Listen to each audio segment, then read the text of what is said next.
Hello, good morning everyone. You are watching Zoology with Dr. S.K. Saini. हम chemical coordination और integration के अंदर विभिन्न ग्लैंड के बारे में स्टडी किए और उसके द्वारा जो सीक्रेटेड हार्मोन है उसके बारे में आपको बताया गया। तो ये हार्मोन कैसे फंक्शन करता है, अब आगे हम बात कर रहे हैं किस प्रकार से इसकी मैकेनिज्म क्या है, इस पर हम चर्चा करेंगे।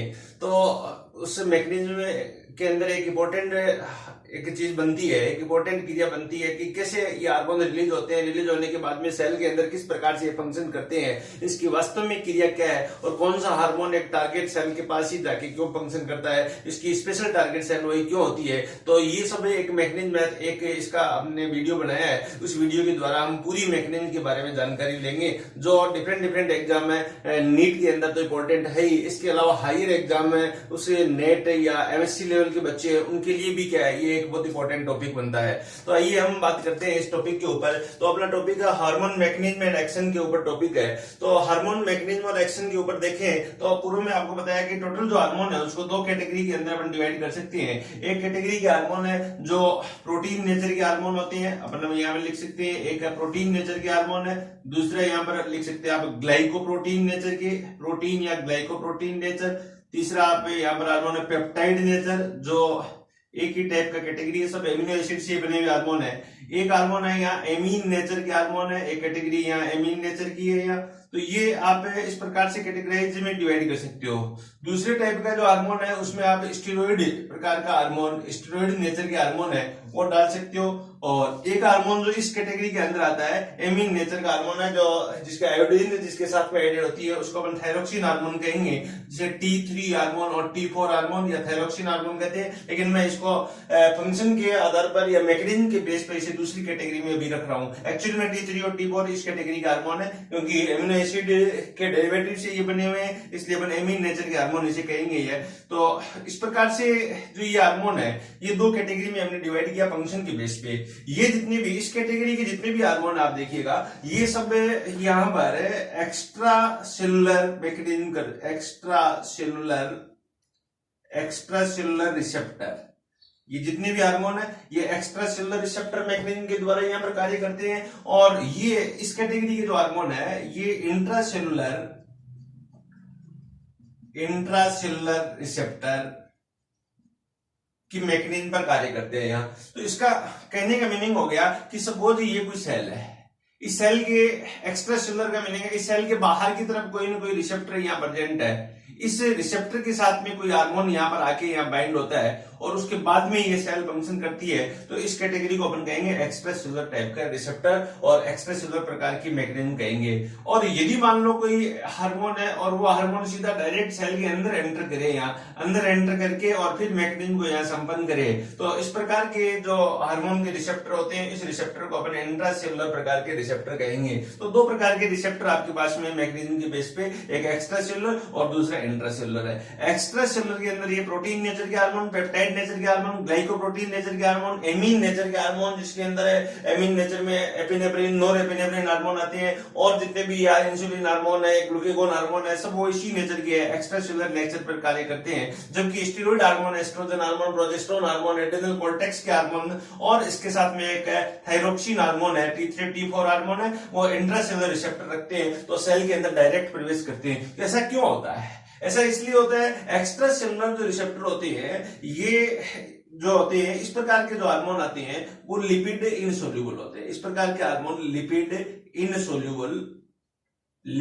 इनसोल्यूबल होते हैं, अर्थात वसा में ये अघुलनशील होते हैं। और इस प्रकार के जो हार्मोन है वो लिपिड सोल्यूबल प्रकार के होते हैं, लिपिड सोल्यूबल प्रकार के होते हैं, अर्थात वसा में सब घुलनशील होते हैं। तो स्टेरॉइड हार्मोन है, वसा में घुलनशील है, तो डायरेक्ट यह डिजोलोकी के सेल के अंदर प्रवेश कर सकता है। लेकिन ये यहाँ पर एक्स्ट्रा सेलुलर रिसेप्टर होते हैं, वो क्या करते, ये हार्मोन प्रोटीन नेचर के है, वसा में अघुलनशील है, इसके कारण आपको पता है कि कोई भी सेल मेम्ब्रेन है ये फॉस्फोलिपिड से बनी हुई होती है, और फॉस्फोलिपिड बनी होने के कारण जैसे कोई प्रोटीन नेचर का हार्मोन यहाँ पर आता है या एमीन नेचर का आता है तो इसके साथ में डिजोल्व नहीं हो पाता, जिससे क्या डायरेक्ट अंदर एंटर नहीं कर पाता। तो इस प्रकार से ये बात बात मेरे समझ में आप समझ गए होंगे कि यहाँ पर दो कैटेगराइज में मैकेनिज्म के बेस पे डिवाइड कर सकते हैं हार्मोन को, एक एक्स्ट्रा सेलुलर रिसेप्टर और एक इंट्रा सेलुलर रिसेप्टर मैकेनिज्म है। अब वन बाय वन अपन करेंगे कि एक्स्ट्रा सेलुलर मैकेनिज्म क्या होती है। यहाँ आप देखिएगा तो ये बात यहाँ आप समझ गए होंगे। एक्स्ट्रा सेलुलर मैकेनिज्म अपन पहले करते हैं कि एक्स्ट्रा सेलुलर मैकेनिज्म में किस प्रकार से ये कार्य करते हैं। एनसीईआरटी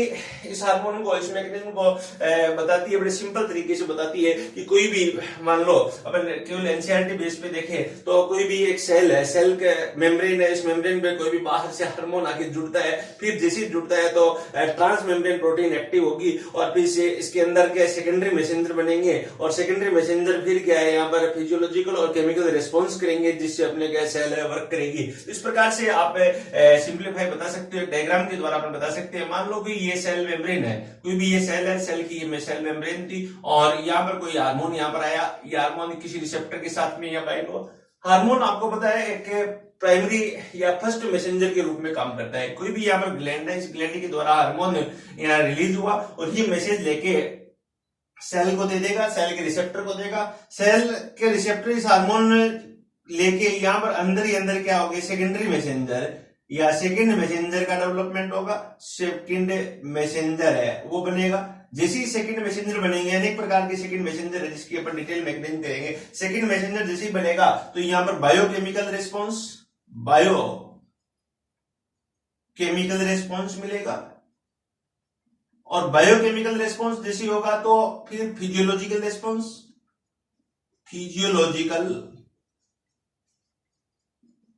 रेस्पॉन्स होगा। तो इस प्रकार से ये एक कार्य करेगा। तो इस प्रकार की कार्यविधि को, कार्य प्रणाली को अपन कहेंगे एक्स्ट्रा सेलुलर रिसेप्टर। बिल्कुल सिंपली तरीके से अपन ये इस तरीके से बता सकते हैं। अब इसके अंदर मैकेनिज्म क्या है, किस प्रकार से सेकेंडरी मैसेंजर बनते हैं, कैसे बायोकेमिकल रिस्पॉन्स होता है, कैसे फिजियोलॉजिकल रिस्पॉन्स होता है, थोड़ा सा और अपन आगे इसको डिटेल समझे। तो अब देखिए, जैसे डिटेल समझे तो क्या क्या क्रिया, कौन सी क्रिया यहाँ सबसे पहले होती है। तो डिटेल में मैं यहाँ पर एक डायग्राम के द्वारा आपको यहाँ पर बताया है। ये डायग्राम यहाँ पर शो कर रहा है कि ये सेल मेम्ब्रेन बनाई है, सेल मेम्ब्रेन का ये यहाँ पर लिपिड पार्ट है, ये यहाँ पर लिपिड हिस्सा है। आपको पता है कि सेल मेम्ब्रेन है वो बनी रहती है फॉस्फोलिपिड से और इसके अंदर प्रोटीन है वो बीच में धंसे रहते हैं। एक फ्लूइड मॉडल आपने पढ़ा है, इस मॉडल के अनुसार आप बता सकते हो कि फॉस्फोलिपिड है और बीच में ये प्रोटीन के धंसे हुए होते हैं। अब एक्स्ट्रा सेलुलर, पहले अपन रिएक्शन अपन करें extra cellular receptor mechanism hormone की करें और इसमें एक बेस्ट एग्जांपल मैं लेता हूं, इंसुलिन का एग्जांपल लेता हूं। तो ये हार्मोन जो मैकेनिज्म करता है तो किस विधि के द्वारा यहाँ पर कार्य करता है। तो सबसे पहले क्या होगा, जैसे कोई इंसुलिन हार्मोन यहाँ पर रिलीज करता है, आपको कल बताया था पेनक्रियाज, पूरे वीडियो में बताया था पेनक्रियाज की बीटा कोशिका इंसुलिन रिलीज करेगी। इंसुलिन क्या है कि प्रोटीन नेचर या पेप्टाइड नेचर का हार्मोन है। जैसे ही हार्मोन कोई मैसेज लेके आएगा तो मेम्ब्रेन के पास में, टारगेट सेल की मेम्ब्रेन के पास में आएगा। तो यहाँ पर देखिए मेम्ब्रेन के अंदर एक कॉम्प्लेक्स रहता है, प्रोटीन रहती है। इस प्रोटीन में दो प्रकार की यहाँ पर पॉलीपेप्टाइड चेन होती है, एक अल्फा चेन होती है और एक बीटा चेन होती है। इसे अल्फा यूनिट और बीटा यूनिट के नाम से जानते हैं। अल्फा यूनिट बाहर की साइड में होती है, बीटा यूनिट है वो अंदर की साइड में यहाँ पर होती है, जिसे हम ट्रांसमेम्ब्रेन प्रोटीन के नाम से भी जानते हैं। अल्फा यूनिट एक ऐसी रिसेप्टर का काम कर रही है। तो यहाँ पर जैसे ही हार्मोन है इस अल्फा यूनिट के साथ में बाइंड होगा तो एक कॉम्प्लेक्स बन जाएगा। यहाँ जैसे कॉम्प्लेक्स बनेगा तो अब ये बीटा यूनिट है वो एक्टिवेट होगी। बीटा यूनिट को एक्चुअल में हम टायरोसिन काइनेज के नाम से जानते हैं। टायरोसिन काइनेज है, ये टायरोसिन काइनेज है जो फॉस्फोराइलेशन करने में हेल्पफुल है। तो इसके जो यहाँ पर एंड है, प्रोटीन के जो एंड है, यहाँ पर रेजिड्यूज है, ये यहाँ पर फॉस्फोराइलेट होंगे। जैसे ये फॉस्फोराइलेट होंगे, यहाँ फॉस्फोराइलेशन होगा तो मेम्ब्रेन के अंदर एक फॉस्फोडाइएस्ट्रेज एंजाइम एक्टिव होगा। यहाँ मेम्ब्रेन के अंदर फॉस्फोडाइएस्ट्रेज, ये एंजाइम एक्टिव होने से पहले एक प्रोटीन और एक्टिव होती है, ध्यान रखिएगा। मेम्ब्रेन के अंदर एक प्रोटीन एक्टिव होती है, इस प्रोटीन को अपन कहते हैं जी प्रोटीन एक्टिव। तो ये 1 बाय 1 एक कैस्केड प्रोसेस है। इस कैस्केड प्रोसेस के द्वारा और ये 1 बाय 1 क्रिया होगी तो यहाँ पर जी प्रोटीन एक्टिव होगी। जी प्रोटीन एक्टिव होती है, यहाँ पर एक नेक्स्ट एंजाइम फॉस्फोडाइएस्ट्रेज एंजाइम है वो एक्टिवेट होगा और फॉस्फोडाइएस्ट्रेज एंजाइम इस मेम्ब्रेन के भीतर एक केमिकल बनाता है, इसे कहते हैं PIP2, फॉस्फोइनोसिटोल फॉस्फेट 2 के नाम से जानते हैं या PIP2 जानते हैं। इन मेम्ब्रेन के अंदर ये केमिकल बनता है, इंपॉर्टेंट केमिकल है। फिर जैसे ही PIP2 बनता है तो ये break down into two part, दो स्ट्रक्चर में, दो केमिकल में ये ब्रेक डाउन हो जाएगा। एक IP3 इनोसिटोल 3 फॉस्फेट के अंदर और दूसरा DG डाइएसिल ग्लिसरॉल के अंदर, डाइएसिल ग्लिसरॉल के अंदर, या DAG के नाम से भी जानते हैं। तो दो प्रकार के यहाँ प्रोडक्ट बनते हैं, ये मेम्ब्रेन के अंदर बनते हैं। अब IP3 ये वाटर सोल्यूबल है और DG है ये वाटर इनसोल्यूबल है। यह आपको ये ध्यान रखना है, क्वेश्चन आपसे पूछा जाता है IP3 इज, तो आप कहोगे वाटर सोल्यूबल, और DG या DAG है वो वाटर इनसोल्यूबल है। अब ये वाटर सोल्यूबल है तो ये क्या करेगा, डिफ्यूज हो जाएगा मेम्ब्रेन से, और मेम्ब्रेन से डिफ्यूज का साइटोप्लाज्म में हो जाएगा, क्योंकि पहले तो क्या था यहाँ पर ये इनसोल्यूबल था। अब ये सोल्यूबल प्रोडक्ट बन गया तो ये डिफ्यूज होकर यहाँ साइटोप्लाज्म में आ जाएगा, और ये साइटोप्लाज्म के अंदर आप देखिएगा ER पाई जाती है, तो ER के अंदर एंटर करेगा, और जैसे ही ER के अंदर एंटर करेगा तो ER एक्टिवेट होकर यहाँ पर कैल्शियम आयन रिलीज करेगी, और ये कैल्शियम आयन एक्शन करवाएगा यहाँ पर, अर्थात बायोकेमिकल रिएक्शन हुई, फिर उसके बाद में यहाँ फिजियोलॉजिकल रिएक्शंस होगी, और जिससे क्या है वो वर्क हो जाएगा, वर्क किया जाएगा यहाँ। तो इस प्रकार से IP3 काम करेगा। दूसरी साइड में आप देखिएगा DAG जो बन रहा है ये इनसोल्यूबल होता है, ये इनसोल्यूबल है तो ये क्या करेगा, यहाँ पर एक्टिव करेगा एक एंजाइम को, जिसे कहेंगे पाइरूवेट काइनेज एंजाइम, और pyruvate kinase enzyme pyruvate dehydrogenase enzyme को एक्टिव करेगा, और जिससे यहाँ पर बायोकेमिकल रिएक्शंस होगी यहाँ। तो इस प्रकार से ये बायोकेमिकल रिएक्शंस यहाँ पर हो रही है। एक्चुअल में ये क्रिया जो इंसुलिन के द्वारा हुई, इंसुलिन के बाइंड करने से हुई, तो इसमें अपन क्या कह सकते हैं, ये क्या बना, ये सब यहाँ पर एक सेकंड मैसेंजर के रूप में यहाँ पर बना। तो अब ओवरऑल अपन कह सकते हैं क्या हुआ यहाँ पर, जैसे इंसुलिन आया तो पहली क्रिया क्या हुई यहाँ पर, इंसुलिन हार्मोन या हार्मोन कह सकते हैं, कोई भी हार्मोन हो सकता है, एक एग्जांपल ये है insulin hormone bind with alpha सब यूनिट और extra cellular receptor.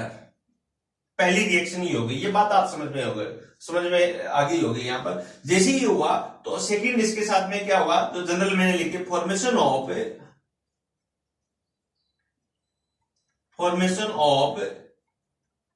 Second messenger. तो ये सेकंड मैसेंजर यहां पर बने। हार्मोन आपको मैंने बताया कि ये प्राथमिक मैसेंजर था, या फर्स्ट मैसेंजर के रूप में हार्मोन को जाना जा रहा था, लेकिन अब हार्मोन ने अपना यहाँ संदेश दे दिया, मैसेज दे दिया, तो अब साइटोप्लाज्म के अंदर है ये सेकंड मैसेंजर के रूप में यहाँ पर बनेगा। सेकंड मैसेंजर के रूप में कौन कौन से प्रोडक्ट बनते हैं, कौन कौन से होते हैं, ओवरऑल रूप से अपन प्रोडक्ट की बात करें तो सेकंड मैसेंजर में ये IP3 ये सेकंड मैसेंजर का काम कर रहा है। इसके अलावा DAG है, ये सेकंड मैसेंजर, देन कैल्शियम आयनेज सेकंड मैसेंजर, ये 3 सेकंड मैसेंजर यहाँ पर बताए गए। इसके अलावा भी कुछ और हार्मोन के रिएक्शन से, जैसे एपिनेफ्रिन के रिएक्शन से यहाँ पर, या एसिटाइल कोलिन के रिएक्शन से कुछ सेकंड मैसेंजर बनते हैं। तो इसे अपन कहेंगे CAMP cyclic adenosine monophosphate, GAMP guanine adenosine monophosphate. इसके अलावा नाइट्रिक ऑक्साइड, ये क्या है, सेकंड मैसेंजर का कार्य करता है। तो ये एक इंपॉर्टेंट क्वेश्चन जो मैंने यहाँ पर लिखा है, CMP, GMP, IP3, DAG, calcium ion और NO नाइट्रिक ऑक्साइड है, ये सेकंड मैसेंजर का काम कर रहा है। तो हार्मोन मैकेनिज्म में अब आप समझ गए होंगे, ये नीट का बहुत इंपॉर्टेंट क्वेश्चन है। The following is second messenger, function as a second messenger in the cell. यह क्वेश्चन आता है यार, किस प्रकार से मैसेज को न्यूक्लियस तक भेजेंगे, तो कौन कौन से केमिकल सेकंड मैसेंजर के रूप में बन सकते हैं, तो ये ये केमिकल यहाँ बन सकती है। तो ये टेबल आप एक ध्यान रखें, ये बड़ी इंपॉर्टेंट फंक्शन यहाँ पर किया जाता है। अब इसके बाद में तीसरी क्रिया क्या होगी, यहाँ तीसरी क्रिया जब हार्मोन रिएक्ट करता है तो यहाँ पर तीसरी क्रिया जो होती है उसको अपन कहते हैं एम्प्लीफिकेशन ऑफ द प्रोडक्ट। तो आप एक वर्ड काम में लिखो, एम्प्लीफिकेशन शब्द काम में लेंगे। एम्प्लीफिकेशन का मीनिंग है यहाँ पर multiplication of the product. Multiplication of product का मीनिंग है, मान लो एक हार्मोन, एक एग्जांपल ले यहाँ पर एपिनेफ्रिन का एग्जांपल ले। यहाँ पर एपिनेफ्रिन एक हार्मोन है, ये एक मोलिक्यूल इसका 1 मोल इसका रिलीज हुआ, और जैसे ही 1 मोल रिलीज हुआ तो ये बाइंड होगा किसके साथ में, एक्स्ट्रा रिसेप्टर के साथ में, bind with extra cellular receptor. और ये जैसे रिसेप्टर के साथ बाइंड होगा तो यहां पर ट्रांस मेम्ब्रेन प्रोटीन है वो एक्टिव होगी, और ये प्रोटीन एक्टिव होगी तो एक एंजाइम एक्टिव होगा, इसे अपन कहेंगे protein kinase enzyme, protein kinase enzyme. और प्रोटीन काइनेज एंजाइम एक्टिव करेगा यहां पर फोस्फोडाइएस्ट्रेज एंजाइम को, फोस्फोडाइएस्ट्रेज एंजाइम को एक्टिव करेगा। और फोस्फोडाइएस्ट्रेज एंजाइम एक्टिव करेगा तो ये एक्ट करेगा यहां पर मान लो ग्लाइकोजन को, और ग्लाइकोजन के मॉलिक्यूल को यहां पर कन्वर्ट कर देगा ग्लूकोज की मॉलिक्यूल में। तो कहने का मीनिंग यहाँ हर स्टेज पर ये एम्प्लीफाई होता हुआ बना गया।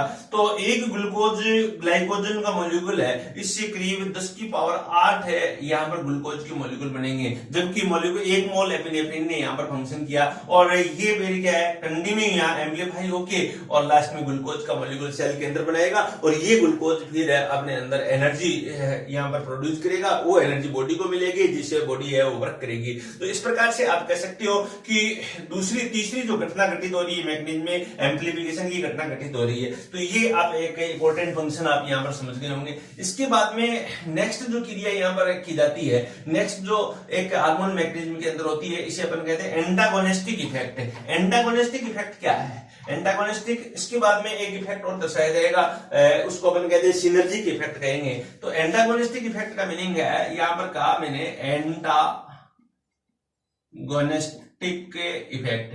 तो डिफरेंट हार्मोन के रिस्पेक्ट में यहाँ एंटागोनिस्टिक इफेक्ट शो किया जाता है। जैसे सपोज करो कोई भी ग्लैंड है, इस ग्लैंड के द्वारा यहाँ पर हार्मोन स्रावित किया, एक हार्मोन स्रावित किया, इस हार्मोन को अपन कहेंगे एपिनेफ्रिन हार्मोन। एपिनेफ्रिन हार्मोन है वो काम कहां करता है, यहाँ पर हार्ट के ऊपर आप कहोगे ऐसे नोड पर एक्टिवेट किया, और ऐसे नोड पर जैसे ही एक्टिवेट किया तो हार्ट बीट को है वो इंक्रीज करेगा। अब यहां पर हार्ट बीट तक मैसेज पहुंचाने में जो सेकंड मैसेंजर काम करता है, इसे कहते हैं CAMP। ये सेकेंडरी मैसेंजर या सेकंड मैसेंजर जो यहां बनता है उसको अपन कहेंगे CAMP। तो इस प्रकार से ये काम कर रहा है। ऐसे ही मान लो दूसरा यहाँ पर एक हार्मोन है जिसे कहेंगे एसिटाइल कोलिन, एक न्यूरोट्रांसमीटर भी है एसिटाइल कोलिन, ये रिलीज होगा, ये भी सेम एक प्लेस पर काम करेगा, ऐसे नोड के ऊपर हार्ट के अंदर। ये जैसे काम करेगा तो हार्ट बीट है वो डिक्रीज होगी यहाँ पर, और हार्ट बीट जैसे डिक्रीज होगी तो डिक्रीज करने का काम कौन करेगा किया, तब आंसर आएगा यहाँ पर GAMP। यहाँ पर जो सेकंड मैसेंजर बनता है उसको अपन कहेंगे GAMP। तो GAMP क्या कर रहा है, एक ऑपोजिट इफेक्ट कर रहा है। CAMP क्या कर रहा है, इसका एक इस प्रकार से इंक्रीजिंग इफेक्ट कर रहा है, ये डिक्रीजिंग इफेक्ट कर रहा है। तो इसका मीनिंग CAMP और GAMP both are antagonistic effect, antagonistic second messenger.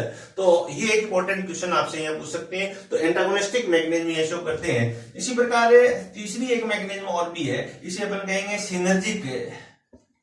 Synergic effect भी दर्शाता है हार्मोन। तो कुछ हार्मोन है जो एक जैसे काम करते हैं, जैसे GH हार्मोन है ग्लूकोज और एमिनो एसिड के रेस्पेक्ट में इंसुलिन के समान काम करता है और कोर्टिसोल के समान काम करता है।